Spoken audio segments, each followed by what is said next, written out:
6 నెలల్లో పెళ్లి పథకంలో చేరండి. మీ ప్రియమైన వారికి 6 నెలల్లో పెళ్లి చేయండి. కృష్ణ సాయి బ్రాహ్మణ వివాహ పరిచయ వేదిక బ్రాహ్మణులకు మాత్రమే. మరిన్ని వివరాలకి కాల్ 8885592015 లేదా 9000333990.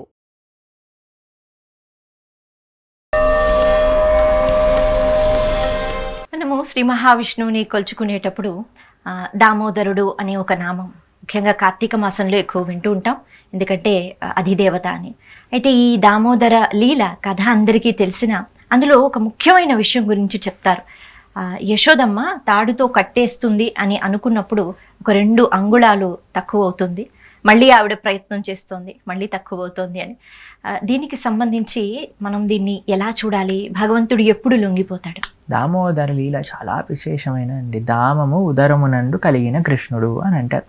చూడండి, భగవంతుడు ఎక్కడో ఉన్నాడు, ఏ లోకం పైన ఓ పెద్ద సింహాసనం పైన ఉన్నాడు అని చెప్తే దానికి మనకి ఏం లాభం అండి? ఆయన అక్కడ ఉన్నాడు, మనం ఇక్కడ ఉన్నా బాగానే ఉండండి. కానీ కృష్ణుడు ఎటువంటి వాడు అని అంటే, అంతా భగవంతుడైనా సరే నీ దగ్గరకు వస్తాడు, నీవు కట్టేస్తే కట్టబడిపోతాడు భక్తి ద్వారా. ఇది భక్తి యొక్క మహాత్మ్యం. యశోద అంటే యశస్సుని ఇచ్చున్నది అని అర్థం. కీర్తిద అంటే కీర్తిని ఇచ్చున్నది అని అర్థం. కృష్ణుడికి యశస్సునిచ్చిందట యశోద. ఏం యశస్సునిచ్చిందో తెలుసా అండి? భక్తుల చేతిలో కట్టబడిపోతావు అనే యశస్సుని కృష్ణుడికి ప్రదానం చేసిందంటే దామోదర లీల ద్వారా. మనకి ఒక క్లుప్తంగా దామోదర లీల చెప్తాను.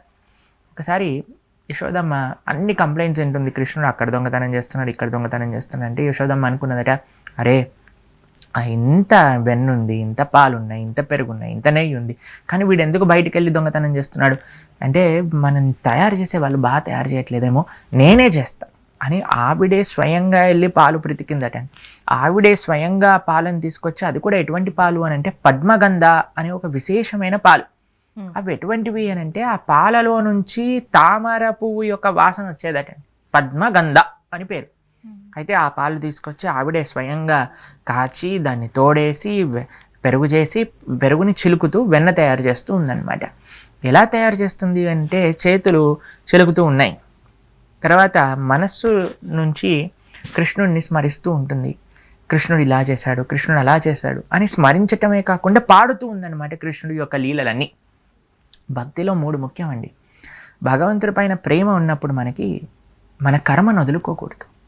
బృందావనంలో వ్రజవాసులందరూ కూడా కృషి గోరక్ష వాణిజ్యం వైశ్యకర్మ స్వభావజం అని కృష్ణుడు భగవద్గీతలో చెప్పారు. వాళ్ళు గోరక్ష, గోవులతో వచ్చే పదార్థములు తయారు చేయుట, వాటిని వితరించుట, ఇదే వాళ్ళు చేసే పని అనమాట. యశోదమ్మ మిగతా గోపికలందరూ కూడా వాళ్ళ పని వాళ్ళు చేస్తూ ఉండేవారు.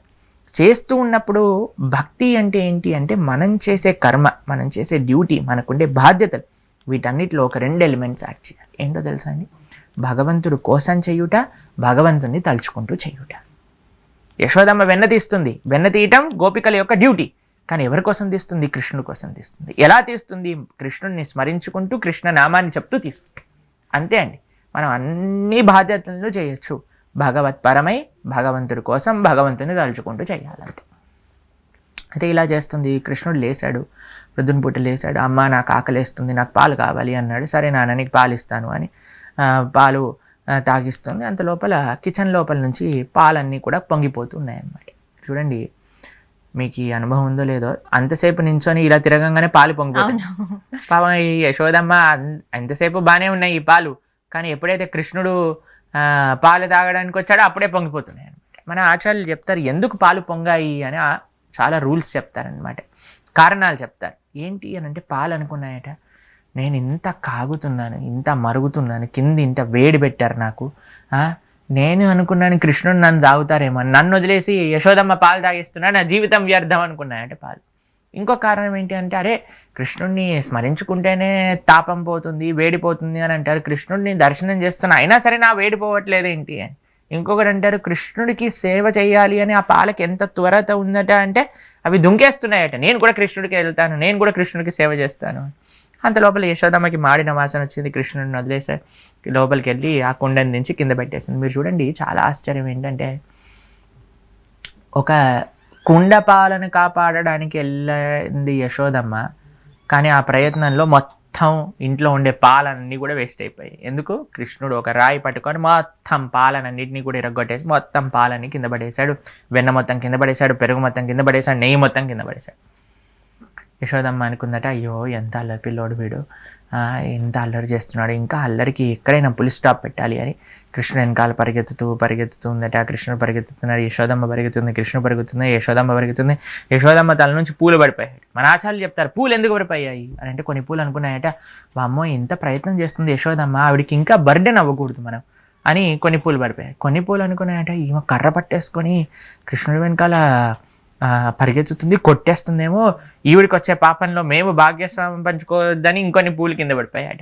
అలా కానీ యశోదమ్మ ప్రయత్నం చేసింది, ఎంత ప్రయత్నం చేసినా కృష్ణుడు మాత్రం దొరకలేదు. అందరు గోపికలు మమ్మల్ని పట్టుకోమంటావు కదా, ఇప్పుడు చూడు పట్టుకో చూద్దాం కృష్ణుని అని ఏడిపిస్తూ ఉంటే పాపం ఆవిడ చాలా వినయంగా చాలా బాధతో కృష్ణ కట్టబడు అందరూ చూస్తున్నారు అని అనేసరికి ఆవిడ తాడు తెస్తుంది కడుతుంది, తాడు తెస్తుంది కడుతుంది, 2 అంగుళాలు తక్కువ పడుతున్నాయి, కాడు తెస్తుంది కడుతుంది, 2 అంగుళాలు తక్కువ, తాడు తెస్తుంది కడుతుంది, 2 అంగుళాలు.